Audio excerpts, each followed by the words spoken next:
عمرو بن یحییٰ نے اپنے باپ یحییٰ کے واسطے سے بیان کیا، وہ کہتے ہیں کہ میرے چچا بہت وضو کیا کرتے تھے، یا یہ کہ وضو میں بہت پانی بہاتے تھے۔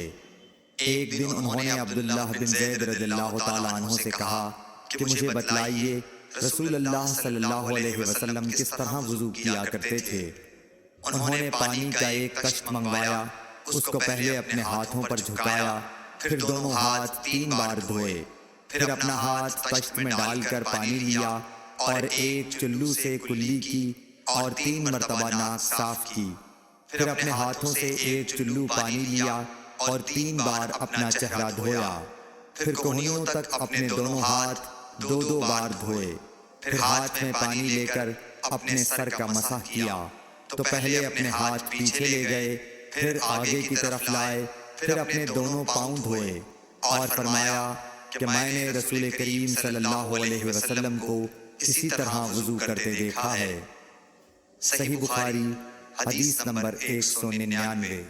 صلی اللہ علیہ وسلم نے پانی کا ایک برتن طلب فرمایا تو آپ کے لیے ایک چوڑے منہ کا پیالہ لایا گیا جس میں کچھ تھوڑا پانی تھا۔ آپ نے اپنی انگلیاں اس میں ڈال دیں۔ انس کہتے ہیں کہ میں پانی کی طرف دیکھنے لگا، پانی آپ کی انگلیوں کے درمیان سے پھوٹ رہا تھا۔ انس کہتے ہیں کہ اس ایک پیالہ پانی سے جن لوگوں نے وضو کیا وہ 70 سے 80 تک تھے۔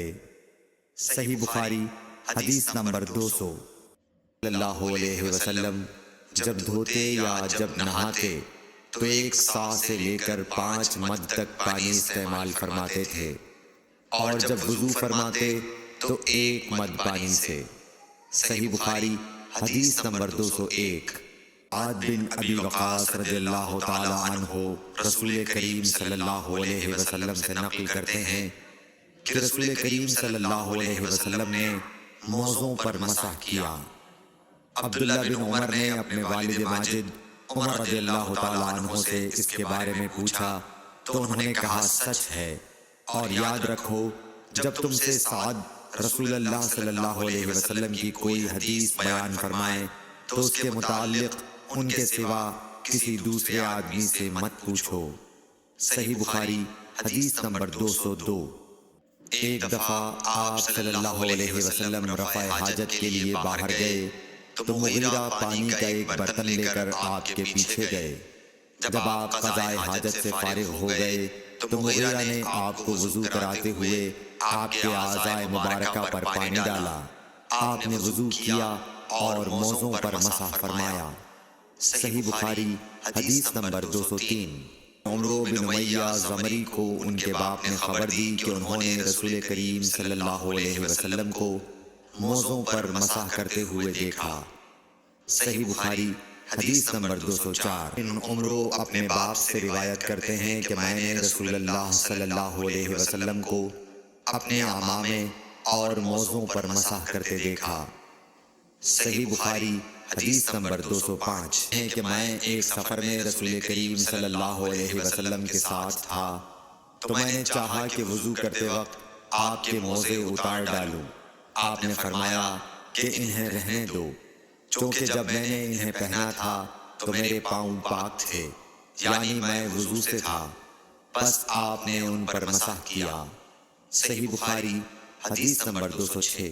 رسول کریم صلی اللہ علیہ وسلم نے بکری کا شانہ کھایا، پھر نماز پڑھی اور وضو نہیں کیا۔ صحیح بخاری حدیث نمبر 207۔ جعفر بن عمرو بن امیہ نے اپنے باپ عمرو سے خبر دی کہ انہوں نے رسول اللہ صلی اللہ علیہ وسلم کو دیکھا کہ آپ بکری کے شانے سے کاٹ کاٹ کر کھا رہے تھے۔ پھر آپ نماز کے لیے بلائے گئے تو آپ نے چھری ڈال دی اور نماز پڑھی، نیا وضو نہیں کیا۔ صحیح بخاری حدیث نمبر 208۔ سوید بن نعمان رضی اللہ تعالیٰ عنہ نے خبر دی کہ فتح خیبر والے سال وہ رسول اللہ صلی اللہ علیہ وسلم کے ساتھ صحبہ کی طرف جو خیبر کے قریب ایک جگہ ہے پہنچے۔ آپ صلی اللہ علیہ وسلم نے عصر کی نماز پڑھی، پھر ناشتہ منگوایا تو سوائے ستو کے اور کچھ نہیں لایا گیا۔ پھر آپ نے حکم دیا تو وہ بھگو دیا گیا۔ پھر رسول کریم صلی اللہ علیہ وسلم نے کھایا اور ہم نے بھی کھایا۔ پھر مغرب کی نماز کے لیے کھڑے ہو گئے، آپ نے کلی کی اور ہم نے بھی۔ پھر آپ نے نماز پڑھی اور نیا وضو نہیں کیا۔ صحیح بخاری حدیث نمبر 209۔ میمونہ زوجہ رسول کریم صلی اللہ علیہ وسلم نے بتلایا کہ آپ نے ان کے یہاں بکری کا شانہ کھایا، پھر نماز پڑھی اور نیا وضو نہیں فرمایا۔ صحیح بخاری حدیث نمبر 210۔